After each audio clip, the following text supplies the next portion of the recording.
एक भाई आज ही मुझे कह रहे थे कि मेरी पत्नी बहुत गुस्सा करती है, वो बार बार मारती रहती है, पीटती रहती है, ये कुछ न कुछ डिमांड करती रहती है, अब मैं क्या करूं। मैंने कहा कि मुंडन करो। ये पत्नियां किसी की समझ में नहीं, ब्रह्मा भी नहीं समझा सकते तो मैं कहां से समझाऊंगा।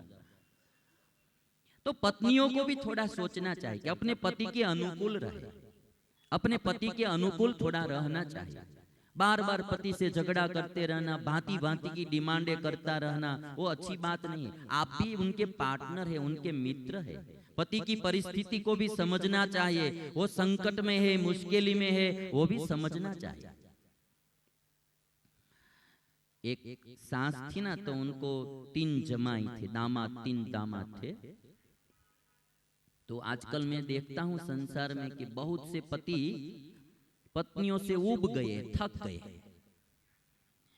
कोई कोई तो मुझे आकर कहते कि स्वामी जी आप साधु हो गए तो बहुत अच्छा हुआ, मुझे पहले पता नहीं था, नहीं तो मैं भी साधु हो जाता।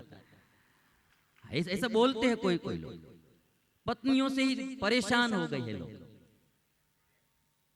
किसी ने भगवान के मंदिर में जाकर कहा कि हे भगवान, मैं आपसे एक बात कहता हूं कि आप कभी भी शादी मत करना।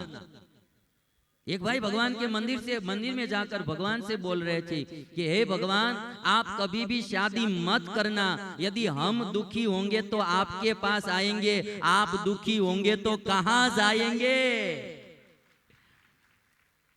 हम दुखी होंगे तो आपके पास आएंगे, किंतु आप दुखी होंगे तो कहां जाएंगे।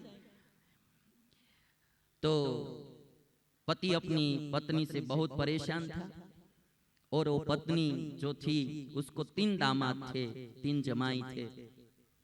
एक दिन सास ने सोचा कि तीनों की परीक्षा में करूं, किस जमाई को मुझ में ज्यादा प्रीति है, किस दामाद को मुझ में ज्यादा प्रीति है। तो तीनों को, सास ऐसी समृद्ध धनवान थी, पैसा वाली थी, तो तीनों जमाई को लेकर पिकनिक पर समुद्र तट पर गई।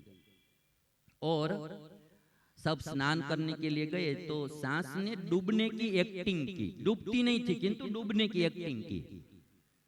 तो सबसे बड़ा जो दामाद था उसने जाकर सास को पकड़ लिया और बाहर निकाल दिया।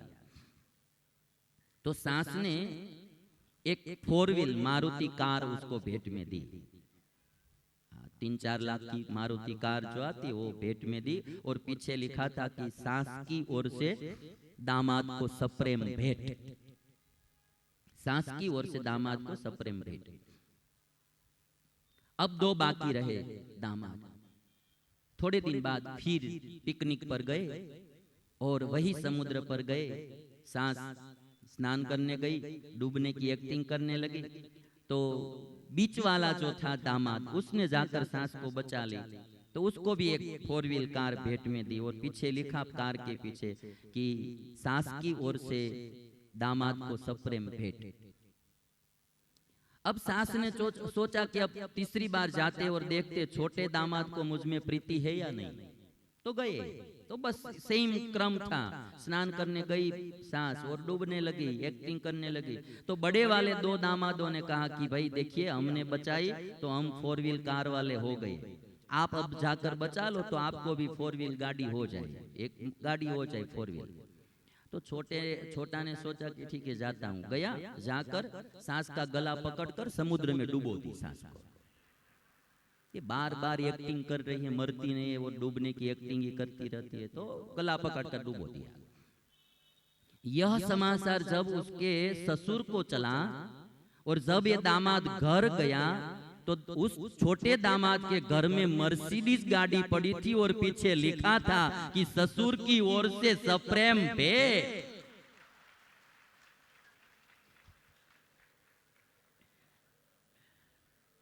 अभी आप बुद्धिमान तो है ही, समझ गए कितना थक जाते हैं लोग, अपनों से ही, अपने परिवार के सभ्यों से ही थक जाते हैं। इसलिए कथा का मेरा तो ध्येय है कि हम थोड़ा जीवन भगवान कृष्ण की तरह जिए। ज्योत से ज्योत जगाते चलो, प्रेम की गंगा बहाते चलो। पूरे परिवार के साथ हिल मिल कर रहते हैं। भगवान कृष्ण को एक मित्र थे जिनका नाम था सुदामा।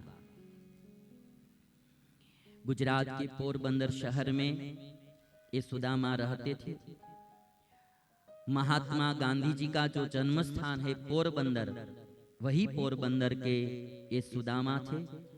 और भागवत में उनका प्रसंग लिखा है, कृष्णस्यासीत् सखा कश्चित् ब्राह्मणो ब्रह्मवित्तमः विरक्त इंद्रियार्थेषु प्रशांतात्मा जितेन्द्रियः।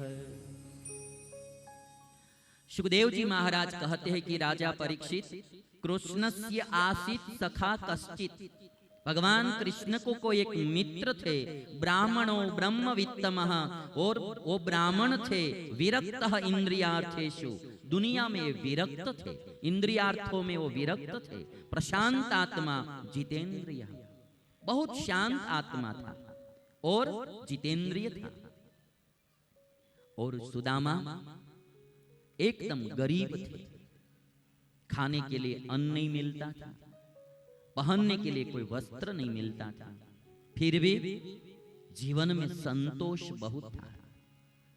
भागवत में लिखा, यदृच्छयोपपन्नेन वर्तमानो गृहाश्रमी तस्य भार्या कुचेलस्य क्षुत्क्षामा च तथा विदा। जो कुछ मिल जाता था उसमें ही वो संतोष रखने वाले थे। और उनकी पत्नी जो थी सुदामा की, वो भी बहुत पवित्र ब्राह्मण थी, सुशीला उनका नाम था। गरीबी से दुखी पत्नी ने एक दिन पति से कहा कि मैं तो भूखी सो जाती हूँ रात को, किंतु ये बच्चे खाने के लिए मांगते हैं लड़के, तो मैं उसको क्या खाना था, बच्चों को मैं कैसे भूखे सुला सकती हूँ। सुदामा ने कहा कि हम क्या करें, हमारे जीवन में गरीबी लिखी है। तो सुशीला ने कहा कि आपके मित्र भगवान कृष्ण है और यहाँ नजदीक में ही, पोरबंदर से नजदीक में ही द्वारिका में रहते हैं, तो आप एक बार जाओ ना, तो वो कुछ सहाय करेंगे।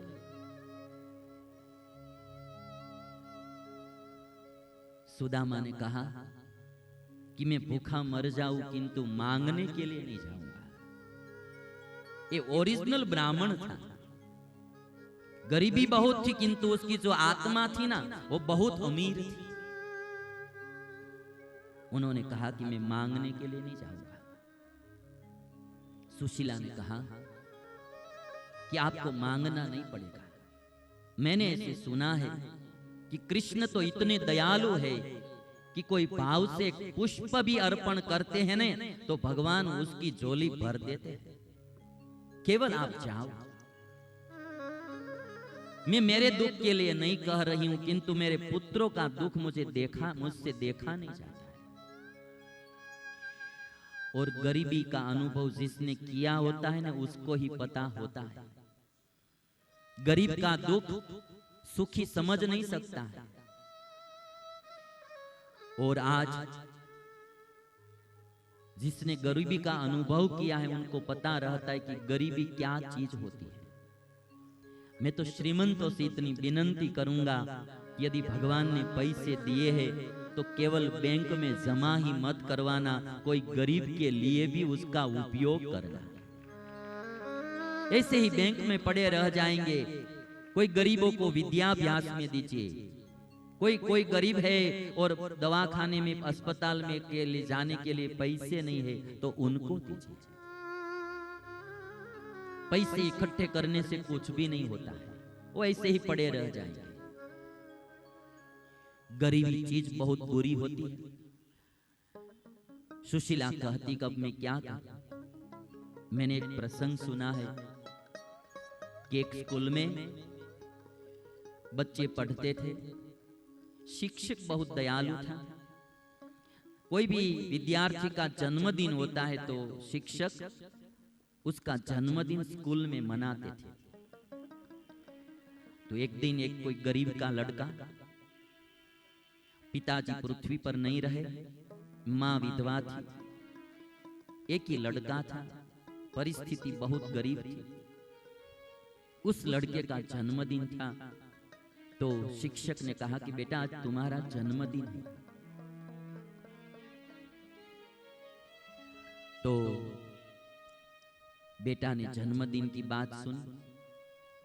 जब स्कूल पूर्ण हुई शाम को 5 बजे, तो वो लड़का घर पे गया, और जब घर पे गया तो माँ से कहता है कि माँ आज मेरा जन्मदिन है। किंतु माँ के पास तो कुछ पैसे थे नहीं, जन्मदिन मनाना कैसे मनाना। तो माँ ने कहा कि आप ऐसा करो, मेरे पास कुछ पैसे तो है नहीं। तो माँ के पास एक नाक में पहनने के लिए चांदी की नथ थी, और वो नथ लेकर बाजार में गई और दुकान में, सोनी की दुकान में जाकर कहती है कि ये मेरी नथ आप रख लो और मुझे 5 रुपये दो। जब मेरे पास पैसे होंगे तो मैं पैसे आपको दे जाऊंगी। और 5 रुपया लेकर उन्होंने बाजार में से जलेबी खरीदी, और वो माँ अपने पुत्र को लेकर एक भगवान का मंदिर था, वो मंदिर में गई, और मंदिर में एक साधु पूजा पाठ करते थे, पुजारी थे। जाकर माँ ने वो जलेबी पुजारी साधु को दी और कहा कि बाबा भगवान को भोग लगाओ, आज मेरे पुत्र का जन्मदिन है, भगवान को भोग लगाओ। मैं ज्यादा तो कुछ नहीं कर सकती हूँ, गरीबी हूँ, भगवान को भोग लगाओ, और 1-2 जलेबी आप भी लो, और जो प्रसाद के रूप में बचे वो 1-2 मुझे दो, मैं मेरे पुत्र को खिलाऊंगी। तो साधु ने वो जलेबी लेकर भगवान को भोग लगाया। फिर वो जितनी जलेबी थी उतनी ही माँ को वापस दे दी, ये ले जाओ।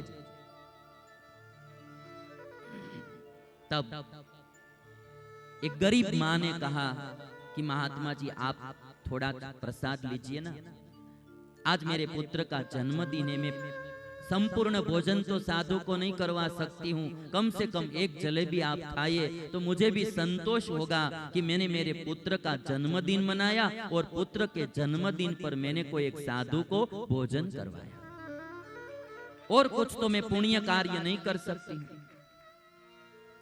तब साधु ने कहा कि माँ आज मुझे उपवास है, आज मेरा उपवास है, इसलिए मैं नहीं खाऊंगा। और तब वो गरीब विधवा जो बाई थी उसकी आंखों में से आंसुओं की धारा गिरने लगी। साधु ने कहा कि क्या हुआ? तो गरीब माँ ने कहा कि हम जैसे गरीब लोगों के भाग्य भी गरीब ही होते हैं ने, इसलिए ही आज आपको उपवास आया। मैंने सोचा था कि एक साधु को भोजन करवाऊंगी, किंतु आज ही आपको उपवास का दिन आया। और तब वो साधु ने हाथ में से जलेबी लेकर छीनकर वो साधु खाने लगे। तब माँ ने कहा अरे महात्मा जी आपका उपवास टूट जाएगा। और तब साधु ने कहा उपवास तो मैं कल भी कर लूंगा, यदि आज नहीं खाऊंगा तो तुम्हारा दिल टूट जाएगा, इसलिए मैं खा रहा। उपवास तो कल भी कर लूंगा। आजकल हमारे भारतवासियों को ये जरूरत है, स्वच्छता अभियान बहुत चल रहा है। कोई गरीब के आंख में आंसू आते हैं तो उसको पोंछना, वो भी एक सबसे बड़ा स्वच्छता अभियान है। वो भी एक सबसे बड़ा स्वच्छता अभियान।